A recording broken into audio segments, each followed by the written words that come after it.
अच्छा, अब यहाँ पे बातें हुई दो चार। मैं बड़ा सच्ची बात यह है कि मुझे उन बातों ने बड़ा अजीब लगा मुझे। हालांकि हम चाहते हैं कि भाई सिंध में बसने वाले बाशिंदे सिंधी हों, उर्दू स्पीकिंग हों, पंजाबी स्पीकिंग हों, पठान स्पीकिंग हों, वो हार्मोनाइज होके एक मोहब्बत प्यार और खुलूस के साथ यहां पे बसर करें। सिंध में माइग्रेशन हर दौर में होती रही है। 47 की एक माइग्रेशन नहीं है। सिंध में माइग्रेशन की आप टाइमलाइन देखेंगे कि आर्यन से लेके माइग्रेशन हुई है हम सैयदों तक। हम सैयद भी माइग्रेट करके बाहर से यहां पे आके सिंध में आबाद हुए। गुजरात से हमारे दोस्त ये बैठे हुए रेहान बंदूकड़ा साहब वाले और दूसरे, और साबिर कायम खानी साहब जैसे बंदे ने, जो राजस्थान सिंध का पार्ट था। भाई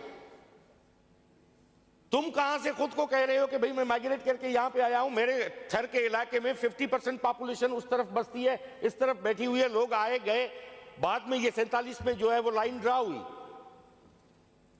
और ये एथनिक प्रोफाइलिंग जो यहां पे शुरू हुई, मैंने कुछ दोस्तों को सुना और साबिर जैसे पढ़े लिखे बंदे को भी मैंने सुना, मुझे हैरानगी हुई इस बात पे कि ये एथनिक प्रोफाइलिंग कर रहे हैं। भाई एथनिक प्रोफाइलिंग की अब गुंजाइश नहीं है, ये थ्योरी फेल हो चुकी है।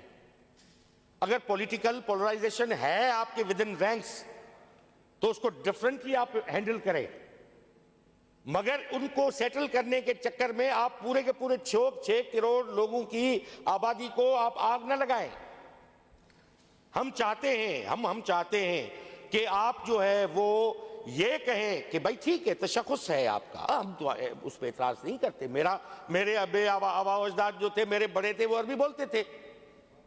हम वहां से माइग्रेट करके सिंध में जब आए तो मुरादली शाह के बड़े आए यहाँ पे सिंध में, जितने भी माइग्रेट करके सिंध में नासिर शाह के बड़े आए तो अब वो सिंधी बोलते हैं वहां पे। वो इस मिट्टी को ओन करते हैं। इस मिट्टी में वो खासियत रखी है सिंध की मिट्टी में।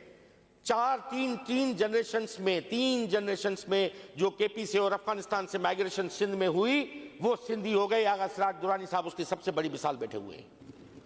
इनके दादा परदादा आए होंगे यहाँ पे, आपके भी परदादा दादा आए होंगे वहां से। मैंने कहा कि 3 जनरेशंस में उन्होंने इस मिट्टी की खुशबू इतनी थी कि खुद को मर्ज कर लिया। सिंधु के पानी में इतनी करामत थी, उसके 2 घोंट पीने के बाद किसी ने ये नहीं कहा कि ये मिट्टी मेरी नहीं है। मैं still I am in the migration, the phase of migration, I have to go to somewhere else. भाई मिट्टी आपकी, आप रहो, प्रेम के साथ रहो। मगर मैं बात करता हूं कि आज भी मैं उर्दू आबादी का केस लड़ने वाला हूं। मैं पहले भी लड़ा हूं, असेंबली के फ्लोर पे लड़ा हूं। उस पेज पे जब बैठता था उस वक्त यहां पे सैयद सरदार अमन साहब ने तकरीर की थी। मैंने मौजबाना अंदाज में उसके सामने कुछ चीजें गोशगवार की थी।